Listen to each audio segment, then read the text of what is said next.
Hello मेरे दोस्त, स्वागत है आपका इस नए टॉपिक में जहां हम सीखने वाले हैं आज वर्क डेज डॉट इंटरनेशनल और network days dot international. Okay, तो पहले हमको फार्मूला के बारे में एक्सप्लेन करना चाहूँगा, ये दोनों फार्मूलाज क्या है मेरे। ओके, तो सबसे पहला आता है वर्क डेज डॉट इंटरनेशनल, जिसके मैंने डिस्क्रिप्शन में लिख रखा है it returns a end date of a given task. Okay, जैसे आप सपोज कीजिए आप ऑफिस में हैं, ठीक है दोस्तों। जनरली लोग ऑफिस में देख सकते हैं आप, बहुत ज़्यादातर लोग ऑफिस में काम करने वाले लोग ही हैं।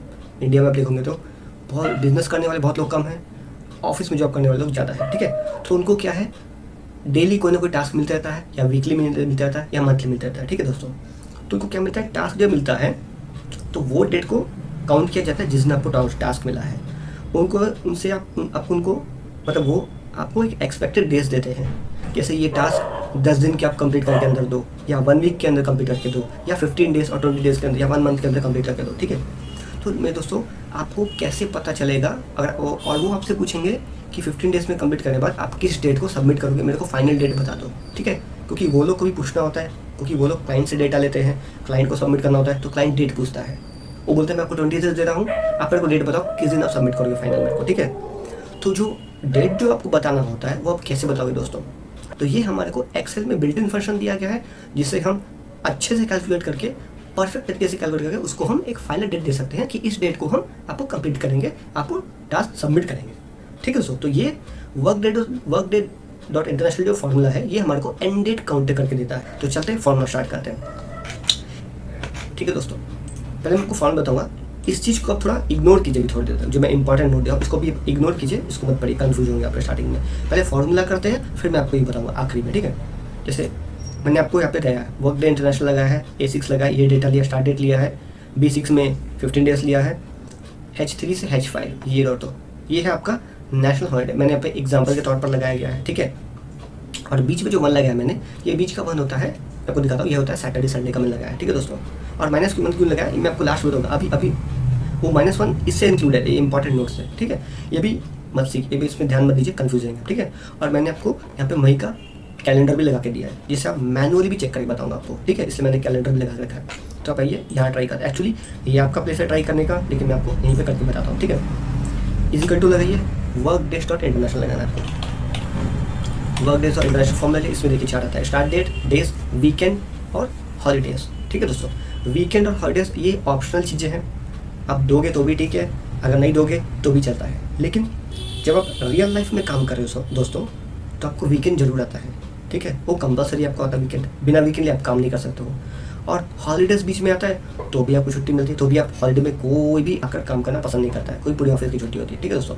तो आपको 4 कंपलसरी फिल करना होता है। एक्सेल के हिसाब से 2 ऑप्शन है, लेकिन रियल लाइफ के हिसाब से देखो तो 4 कंपलसरी है, ठीक है दोस्तों। क्योंकि हम रियल लाइफ में बात कर रहे हैं, मैं आपको रियल लाइफ का सिखा रहा हूँ, इसलिए मैं आपको बता रहा हूँ ये चारों के चारों कंपलसरी है, ठीक है दोस्तों। सबसे पहले इसमें आता है स्टार्ट डेट। स्टार्ट डेट क्या है आपका, ये रहा हमारा स्टार्ट डेट, कॉमा डेज, कितने दिन आपको एक्सपेक्टेड डेज दिए कंप्लीट करने के लिए, ये है हमारा 15 डेज दिया गया एक्सपेक्टेड कंप्लीट करने के लिए, कॉमा वीकेंड।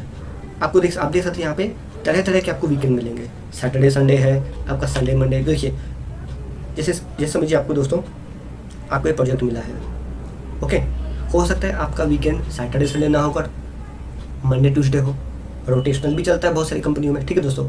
किसी का ट्यूसडे वेडनेसडे होगा, किसी का थर्सडे फ्राइडे होगा, किसी का फ्राइडे सैटरडे होगा, किसी को एक ही दिन मिलेगा, वो भी समझिए, किसी को एक दिन मिलता है, संडे नहीं मिलता, समझिए, किसी को ओनली मंडे मिलता है, किसी को ओनली ट्यूसडे मिलता है। तो आप देख सकते हैं यहाँ पर बहुत तरह के, यहाँ पे तरह के अलग तरीके, हर तरीके के आपको वीकेंड दिए गए।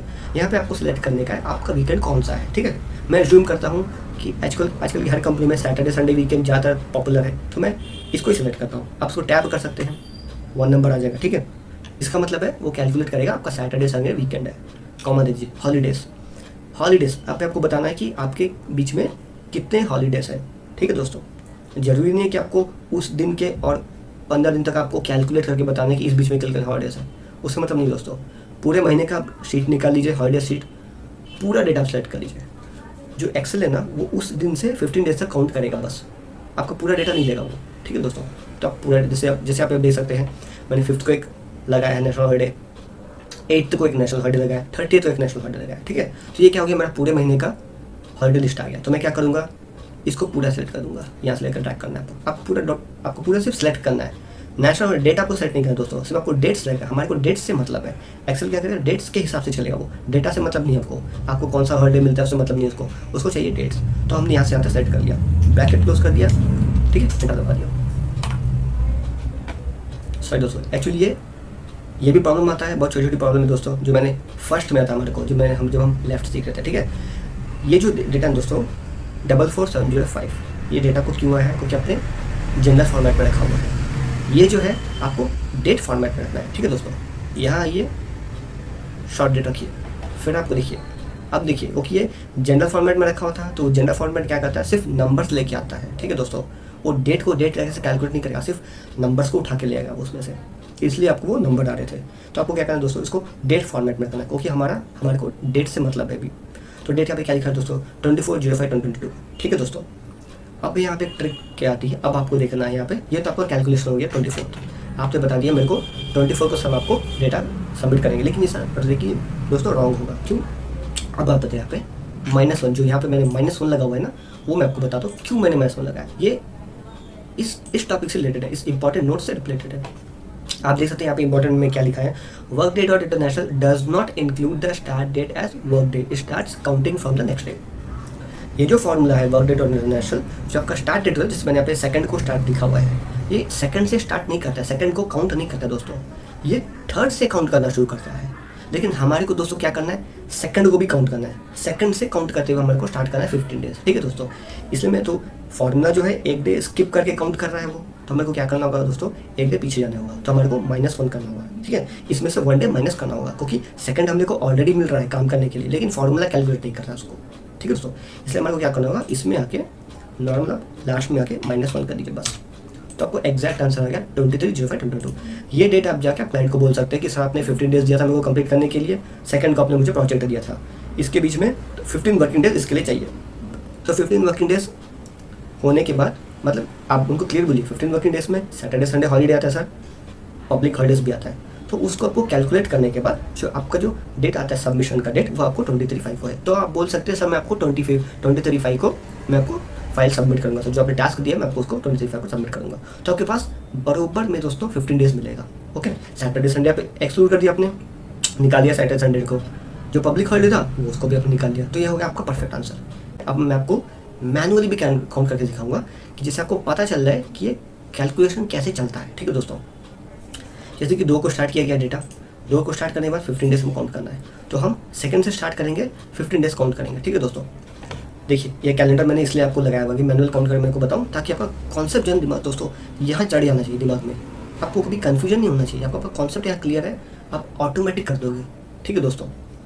सेकंड स्टार्ट करते हैं 15 डेज, ठीक है, यहाँ से स्टार्ट करना है सेकंड से, 1 2 3 4 5, सैटरडे संडे एक्सक्लूड करना है, 5 का क्या आ गया, 6 7 8 9 10 11 12 13 14 15 डेज के हिसाब से दोस्तों 20th आना चाहिए हमारा डेट ऑफ सबमिशन, ठीक है। सैटरडे संडे एक्सक्लूड करने के बाद 20th आना चाहिए डेट ऑफ सबमिशन। लेकिन आप हॉलीडे देखिए, हॉलीडे यहाँ पे 2 to 20 के बीच में 2 हॉलीडे है दोस्तों, एक 5 को है एक 8 को है। इसमें आपको एक और चीज़ ध्यान देनी है, 8th का जो हॉलीडे है वो ऑटोमेटिक संडे को ही पड़ा है दोस्तों, तो हम संडे ऑलरेडी एक्सक्लूड कर चुके हैं, तो आपको संडे को निकाल देना है, तो आपका हॉलीडे क्या बचा, 5th जो है थर्सडे को ही पड़ रहा है, ठीक है। तो ये क्योंकि ये वर्किंग डेज के बीच में है, तो उसको वो काउंट करना है, 1 डे स्किप करना है दोस्तों, ठीक है। 8th का जो हॉलीडे है वो ऑटोमेटिक संडे को ही पड़ रहा है, तो ये हमारे को काउंट करने की जरूरत नहीं है, सैटरडे संडे ऑलरेडी हमने निकाल दिया, ठीक है दोस्तों। तो आपको 1 डे और आगे लेके जाना है, हमारे कैलकुलेशन के हिसाब से 2 को हमने स्टार्ट किया था, तो हमारे कैलकुलेशन के हिसाब से आके 20th को आपका फाइनल डे होता है 15 डे सबमिशन का, लेकिन 1 डे हॉलीडे है, तो आप 1 डे आपको आगे जाना है, स्किप करना है। तो जैसे आप स्किप करते हो तो फ्राइडे के बाद ऑटोमेटिक सैटरडे आता है, तो सैटरडे संडे तो आपका नॉर्मल हॉलीडे हो गया, तो आपको सैटरडे संडे स्किप करना है, तो आपका जो डेट होगा वो होगा 23rd, आपको 23rd को आपको सबमिट करना है फाइल, ठीक है दोस्तों। ये रहा हमारा मैनुअल कैलकुलेशन। आप समझ सकते हैं कि एक्सेल किस तरह से आपको काउंट करके शॉर्ट फॉर्म में बहुत ईजी तरीके से आपको दे रहा है, जिससे आपको मैनुअल कैलकुलेट करने की जरूरत ना पड़े, ठीक है दोस्तों। समझ में आया, गॉट माय पॉइंट, ठीक है दोस्तों। तो इस वीडियो के लिए इतना ही, मिलते हैं अगले टॉपिक पे, जहाँ मैं आपको सिखाऊंगा नेटवर्क डेज और इंटरनेशनल, ठीक है दोस्तों। आप सबके लिए बाय बाय।